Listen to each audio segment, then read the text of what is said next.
The Falcons are 0-2, the Colts are 1-1, Andrew Luck still here, and we've got some interconference action as Indianapolis hosts Atlanta in Week 3 of our Madden 20 franchise. Mid-first quarter, Colts leading 3-0 and facing 3rd and 14 where Andrew Luck is throwing, gets great protection, and finds Trent Taylor for 31 yards and a first down.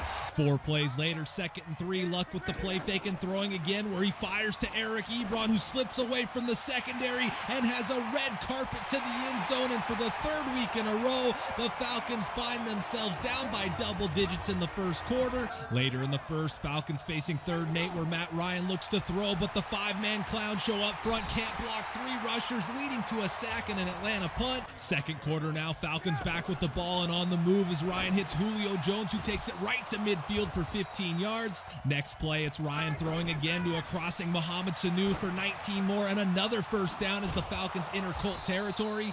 Then 2 plays later, Ryan with the play fake and rolling to his right where he throws on the run and right on the money to Julio Jones for 20 yards to set up 1st and goal, where 3 plays later, it's Ryan to Calvin Ridley on the slant for the 2-yard touchdown catch as the Falcons cut the Colts lead to 10-7. First play of the ensuing drive, Luck fires a screen out to Devin Funchess, who picks up a block as well as 19 yards to start the drive. Next play, it's Luck back to Funchess, this time down the field for 25 more as it only takes 2 plays for Indy to cross midfield. 2 plays later and the chains move again as Luck fakes and fires to a crossing T.Y. Hilton for 11 yards to the Atlanta 12. And on 3rd and 6 from the 7, Falcons with a chance to stop, but Trent Taylor gets behind the secondary and makes the 7-yard touchdown catch in the back of the end zone, and that pushes the Colt lead back to 10. Falcons looking to answer back, and on 2nd and 4 from their own 35, Matt Ryan steps up and finds his favorite target, Julio Jones, for 25 yards to cross midfield. Then later in the drive, it's Ryan again going deep for Jones, who has his man beat and comes down with the 29-yard score as the Falcon offense responds one more time and again cuts the deficit back to 3. But 2 plays into the ensuing drive and we channel our inner Chandler Bing and ask, could Eric Ebron be any more wide open, as he picks up 25 yards to midfield. Next play and Andrew Luck says he pass, he attack, and now he play running back as he keeps the option, picking up 14 yards and another first down. Then with just over 2 minutes left in the half, Luck fakes the give before standing like a statue in the pocket, finally fires to the end zone, but it's Kamal Ishmael on the receiving end, picking it off in the end zone, and he brings it out just past the 20, and we'd head into the break with the Colts leading 17-14. Mid-3rd quarter, Colts now lead by 6, and on the first play of the Falcons drive, Ryan fires one into Julio Jones for 18 yards and a first down. 2 plays later, and Atlanta crosses midfield and moves the chains with an Ito Smith 12-yard carry, and 2 plays later again, it's the ground game moving the chains once more as Devontae Freeman picks up 10. Then on 2nd and 10, Ryan throwing and finds a wide open Austin Hooper, who is 6'4", 254 pounds, and he gets stood up and driven backwards by 190-pound Kenny Moore at the goal line, but the 28-yard gain sets up 1st and goal, where 3 plays later, Ryan fires quick to Mohamed Sanu, who gets into the end zone for the 4-yard score and gives the Falcons their first lead of the day at 21-20. 4 plays into the ensuing drive, Luck with great protection and absolutely all day to throw, steps up into traffic and finally dumps to Marlon Mack, and holy shit, Deuce Douglas, people are going to see this. Mack picks up 19 and a first down into Atlanta territory. Then facing 3rd and 11, Falcon defense with a chance to get off the field, but have you seen the first 2 weeks of the season? Luck with an easy 14-yard completion to Trent Taylor to convert. Next play, and to end the 3rd quarter, it's Luck loading up and floating deep to T.Y. Hilton, who goes up and comes down with a 24-yard catch to set up 1st and goal. We're on the first play of the 4th. It's Luck right back to Hilton, and the Colts retake the lead with a 5-yard score. Colts, however, unable to convert the 2-point conversion, so the score remains 26-21. 5 plays into the ensuing drive, Falcons near midfield and crossing the 50 as Ryan hits Devontae Freeman for 7 yards on 3rd and 3.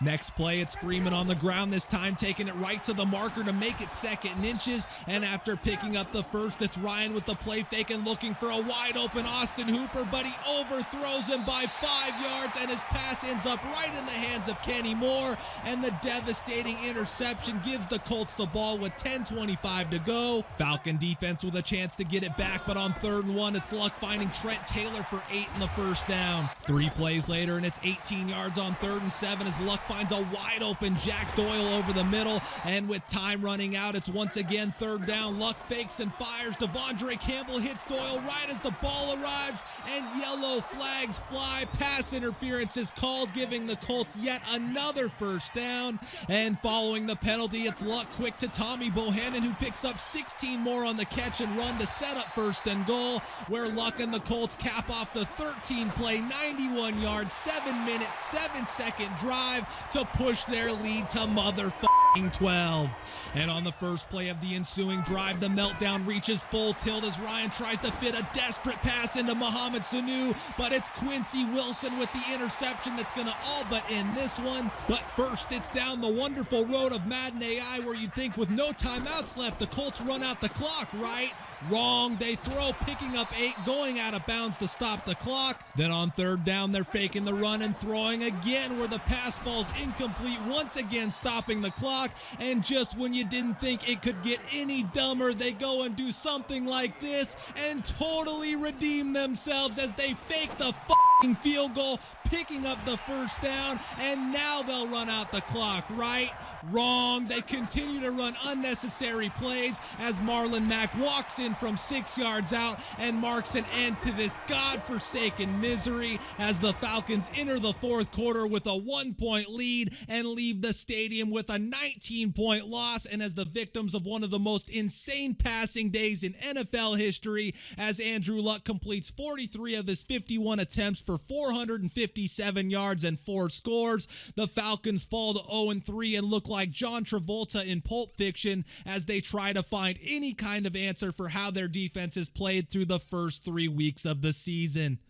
All right, guys, so we lose yet another game where there isn't a single shred of anything resembling defense played, and that was a very annoying game. It wasn't really that bad up until the end, but after that interception where Ryan overthrew a wide open receiver while I'm sitting here watching Luck throw 50-plus times and not miss a single pass, I was pretty much full tilt, and then at the end there, you kind of saw it, but after the last interception, the computer just keeps throwing and throwing and throwing when all they have to do is run the clock out, and then they run a damn fake field goal up by 12, and it was just one of those games where the most annoying parts come together and create a super frustrating experience.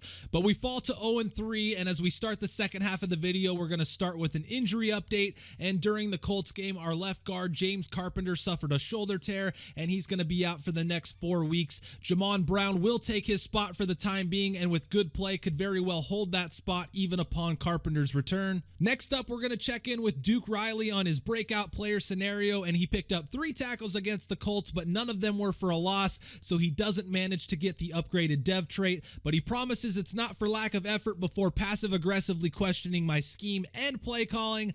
All right, Duke, you too. Moving on, we have 4 players to upgrade this week, starting with Grady Jarrett, who goes up 1 on hit power, power moves, and speed, and +3 on tackle. Next up is our tight end, Austin Hooper, who sees major upgrades going up on 9 different attributes, which includes +1 on carry, impact block, lead block, medium route running, pass block power, and release, and then +2 on run block power, and +3 on catch in traffic. Ito Smith also sees an upgrade this week and goes up 2 on ball carrier vision and 1 on agility, carrying, and elusiveness. And then wrapping up here with wide receiver Devin Gray, who goes up +2 on deep route running and +1 on acceleration, release, and spectacular catch. With the arrival of week 3, negotiations are now in the mix, and we started with tight end Austin Hooper, who was asking for a 4-year, $27.1 million contract with just under $9 million guaranteed. I bumped the salary down a tad and bumped the bonus up to $9 million, but he wasn't a fan and rejected the offer, wanting more salary. And then we also have Devondre Campbell here, who was asking for a 4-year, $36 million contract with $11.6 million in bonus. And we're going to be tabling these negotiations because we're going to wait and find out what happens with Hooper before making a decision here. And also because with the way things are set up, I can't even offer him anything close to what he's asking for, so it really doesn't make sense to even try. Week 3 also brings us scouting for the first time, and we're going to start here with a couple of draft stories that we've already had. The first first coming in week 1 and focusing on UCLA quarterback Ray Gilbert, which reads, "Growing up on the gridiron," and says, "The story of the Gilbert family has been written on the football field. Quarterback Ray Gilbert is carrying on the tradition at UCLA." And then the second story came in week 2 and focuses on Virginia Tech safety Ellis Morant, which is titled "Coming to America," and reads, "Coming over from Italy, Ellis Morant wasn't sure how he would compare to American college football players. He's answered that question with his outstanding play at Virginia Tech." So moving to the draft board, I always scout the players with stories and tweets and throw them on my draft board. So as you can see, they're both already on there. And in addition to those two players, we have a couple of cornerbacks in Trey Lindsey out of Temple and Leonard Morris out of Wake Forest, both of which are first-round projections as well as first-round true talents. But with all the team stuff covered, it's finally time to go around the league, starting with scores from week 3, where the Jags took down the Titans 31-24 on Thursday night. Moving to Sunday, the road teams dominate the first column as the Bengals, Lions, Jets, Raiders, and Ravens all pick up road victories. Broncos and Dolphins do the same over the Packers and Cowboys in Super Bowl rematches. Bucks beat the Giants, Panthers beat the Cardinals, and 49ers pick up a win over the Steelers. Seahawks beat the Saints in Seattle, while the Chargers win at home over the Texans. Then on Sunday night, the Rams take down the Browns 27-20, and on Monday night, the Redskins defend their home turf, winning 24-19 over the Bears. As we take a look at the AFC standings, the Jets' big win over the Patriots has them at 3-0 with a game lead over the Dolphins and 2 games over New England and Buffalo. Ravens and Bengals both 3-0 and leading the North. Texans, Jaguars, and Colts all 2-1 leading the South, while the Titans trail behind at 1-2. Then in the West, the Broncos out early at 3-0, while the rest of the division sits at 1-2. On the NFC side, the Cowboys and Redskins are tied atop the East at 2-1. Lions sit alone in first place in the North, but only with a game lead over the Bears, Packers, and Vikings. Bucks and Panthers move to 2-1, while the Saints sit a game back at 1-2, and we continue to search for our first win. Then out west, the 49ers lead early at 2-1, with the Cards, Hawks, and Rams all at 1-2. The AFC Offensive Player of the Week is who else but Andrew Luck. The former number 1 overall pick out of Stanford continued his legacy in robotic form as he completed 43 of his ridiculous 51 attempts for 462 yards and 4 touchdowns as the Colts scored 21 fourth quarter points in their 41-20 win over us.